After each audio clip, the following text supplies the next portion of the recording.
Hello everyone, and welcome to the 4th annual Microlend 5 Doc Dinner. As Doug mentioned, my name's Jade and I'm the daughter of Annie and Ralph, the founders of Microlend, and somehow I got roped into doing this talk. Thanks Mum and Dad. Mum and Dad have asked me to talk on the topic of generosity. So let me start by sharing with you 2 memories of poverty. As a medical student, I experienced living with a family in the slums of Namibia. A single mother with her 5 children lived in a woefully tiny tin shack. The communal toilet outside was shared with numerous other families and wasn't safe to visit at night time due to the inevitable dangers, given that they lived so close to the shantytown nightclub. So there was a bucket placed in the corner if the need arose during the night. The mother of the family wove baskets for a living, but she only made enough money to send one of her children to school. During the day, I watched her other children, bored and listless, and without the usual energy of children we see in Australia, and I believe that was partly due just to lack of nutrition. I felt overwhelmed. I looked out from that tin shack, and all around me, as far as the eye could see, were shacks full of people just like the one I was sitting in. My second memory is from a time working as a doctor in aged care at Royal Prince Alfred Hospital. I had a patient named Peter, and he'd initially been reported to the police before he was brought to hospital, and he was found living in squalor. There was food and feces strewn all over the walls and the floor of his apartment. He was malodorous, dishevelled and gaunt. It's pretty hard work engaging with Peter. His odour was actually one of the least offensive things about him. His constant verbal and sometimes physical abuse of staff meant that even those paid to care for him unconsciously minimised the time spent in his room. Over the course of the admission, we found out that Peter had no friends and no family. He was diagnosed with frontal lobe dementia, which is a type of dementia that affects personality and impulsivity, which no doubt had contributed to his lack of insight and the absence of relationships. In my work as a doctor, perhaps even more striking than the terrible diseases I've seen have been the innumerable patients that I've looked after who have been lonely and isolated. This, to me, is the most terrible type of poverty. Well, that's all rather depressing, and I haven't come here today to depress you, but to provoke our thoughts and to answer the question, how should we respond to poverty? If we open our eyes, the needs can be overwhelming. In every sphere, local or overseas, needs as countless as the sand in the sea. Perhaps it is better just to close our eyes, to bury our heads in the sand, so to speak, and just to focus on our own busy lives. And unfortunately, this is very easy, isn't it? We have our own pressures, our own stresses. We have mortgages, kids' school fees, holidays to pay for, and the relentless busyness of modern day life. Surely it would make sense just to ignore the needs of others and let each person focus on themselves. Anyhow, if I give away my money, isn't it just a drop in the ocean that would get lost amidst a swirl of never-ending needs? Our postmodern individualistic society teaches us to think just this way. Postmodernism is a way of viewing the world in which there are no absolutes. Is there truth? No. Is there a right way to live? No. There is only the individual and their own self-created meaning. The key driving force is the individual and that individual's wants and desires.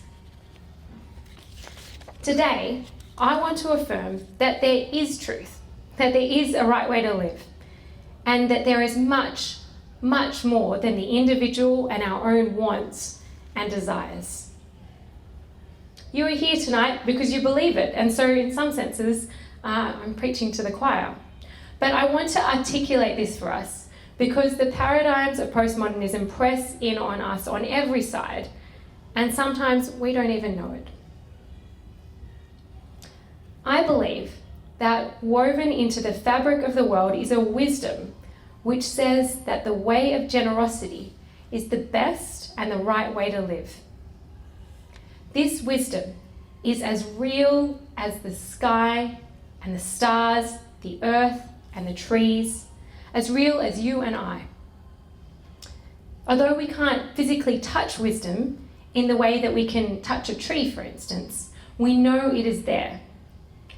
Just like we feel the wind blowing through our hair or hear music in our ears, so too we know the wisdom of generosity when we experience it with our hearts. When I was looking after my patient Peter, I marvelled at the generosity of my boss, Dr. Roth. Instead of withdrawing from him like everyone else, she reached out to him. She really cared. She really wanted to understand Peter, to know his story, and to provide for his needs. She generously gave of her heart and her time and her expertise with no promise of remuneration for the extra hours spent. When I lived in the Namibian slum with that family I was telling you about, again, I was amazed by generosity.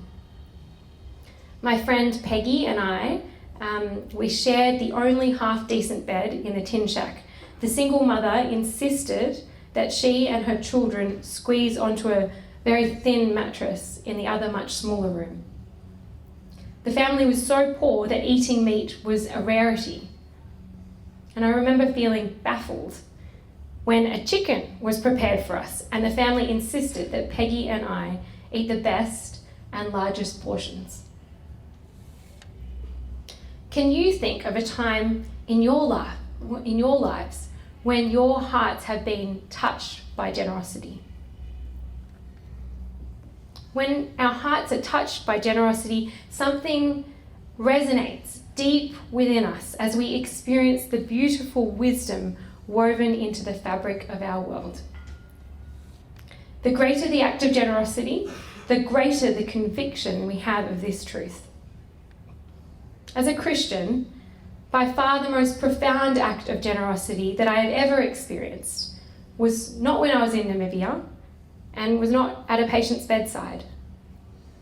It was when I realized that the creator of the universe, the one who made the sky, the stars, earth, trees, the one who created you and me, the one who wove together this world in wisdom, that he gave up all his glory, choosing to be born in the form of a human baby.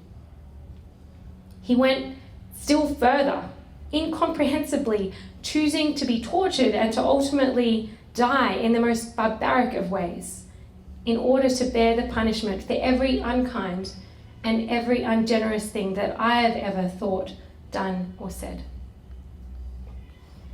This has been profoundly motivating in shaping my heart and my desire to live a generous and sacrificial life. This evening, I want to encourage us all, myself included, to know and to perpetuate this rich wisdom of generosity. This is more than just a call to give our finances to Microlend. What I'm calling us to is something greater than this. I'm calling us to a generosity of spirit and heart that permeates everything we think and do and say in every part of our lives, not just at a fundraiser dinner. But practically, how do we do this? Well, firstly, reflect. In this sabbatical year away from the breakneck pace of medical training, I'm learning to slow down and to reflect. I encourage you, as I encourage myself, to reflect on an ordinary day, the events that took place, the choices we made, the motivations we had for making those choices. Was I generous in my response to the woman at the bus stop who was crying? Or did I ignore her? Did I strike up conversation with the man in the doctor's waiting room who was looking particularly anxious? Did I choose to walk past the beggar on the side of the road for the 100th time without looking at him? Did I pass up the opportunity to shout my friend dinner? Was I generous in the gift that I bought my sister for her birthday? Did I do the best job by my client, or did I settle for a half-hearted job in order to escape from work on time? There are thousands of moments in our days. We can reflect and learn from them. Our world has become so hectic and so full that I wonder if this excellent discipline of self-reflection has faded away. So let's give it a go. Intentionally set aside time to reflect and grow. Secondly, brainstorm. I'm particularly thinking about two areas: our resources and our spheres of influence. In terms of resources, so often we immediately think of our treasure, our money. But our resources aren't just limited to treasure. What about our time? What about our talents? How can we use these in the service of others? Similarly, the spheres we consider are so often limited to the people immediately around us, at home or perhaps in our workplaces. But let's brainstorm. What about the sphere of our local community and the much larger sphere of our global community? It is easy to forget the lonely person living 2 streets from us, people just like Peter. And it's easy to forget the materially poor in the developing world, like the family I stayed with in Namibia. In brainstorming and thinking widely, we make these invisible people visible. Thirdly and lastly, act. A wise lady named Carolyn once told me, generosity is like a muscle. If you don't use it, you lose it. It takes time, effort, and discipline to grow in generosity. So, reflect, brainstorm, and act. And this evening is an opportunity to act, an opportunity to share our resources with the poor in our global community through Microlend.